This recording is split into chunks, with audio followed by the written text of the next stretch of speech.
dive into our lesson today for Monday, titled Crisis in the Early Church. And there will always be crisis, right? As we saw earlier, the devil will always be trying to counteract the truth, right? So there will always be difficulties, right?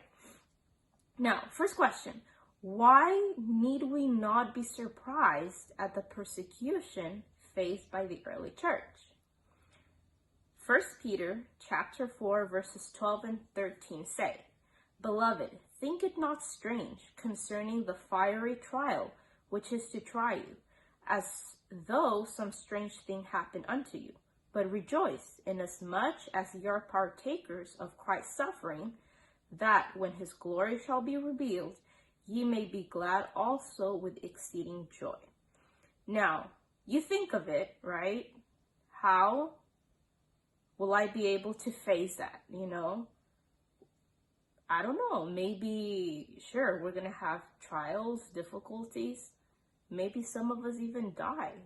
And you might think, well, how will I be able to face that?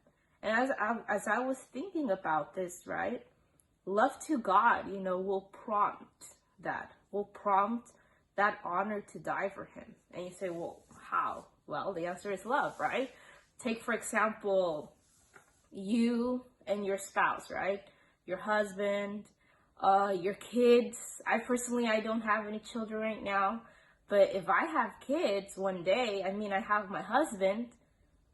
I love my husband, so if I could die for him, of course I would do it gladly. I wouldn't even think about it or say like, well, should I? What's my pros or cons? No way, I would do it for him.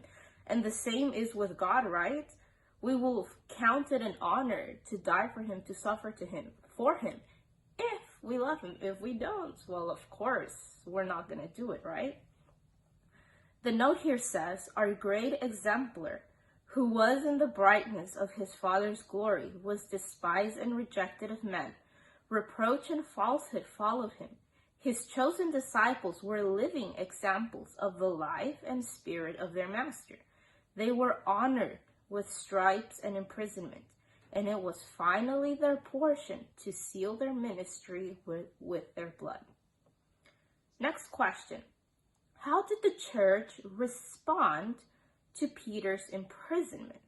In Acts 12:5, it says, "Peter therefore was kept in prison, but prayer was made without ceasing of the church unto God for him."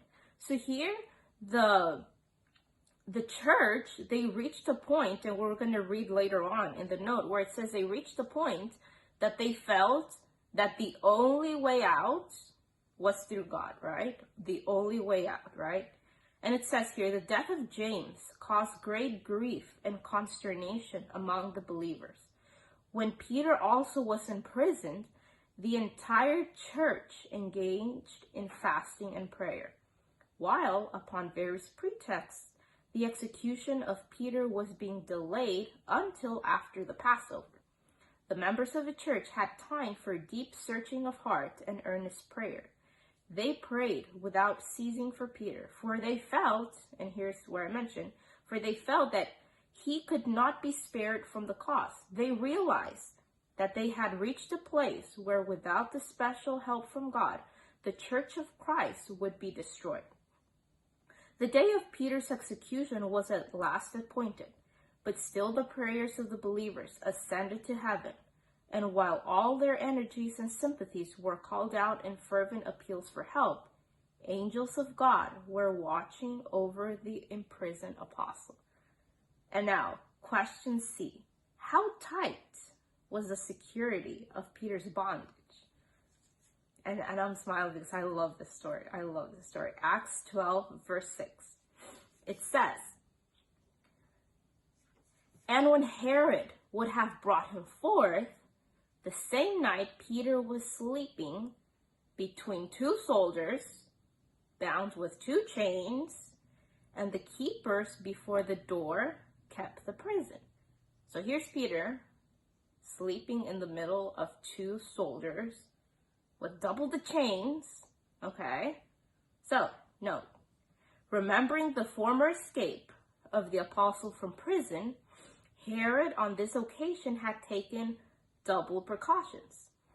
To prevent all possibility of release, Peter had been put under the charge of 16 soldiers. So one person, 16 soldiers, who in different watches guarded him day and night, with the prison doors securely fastened and a strong guard before them. All chance of rescue or escape through human means, okay, so to the human eye, it was impossible for him to get out, was cut off.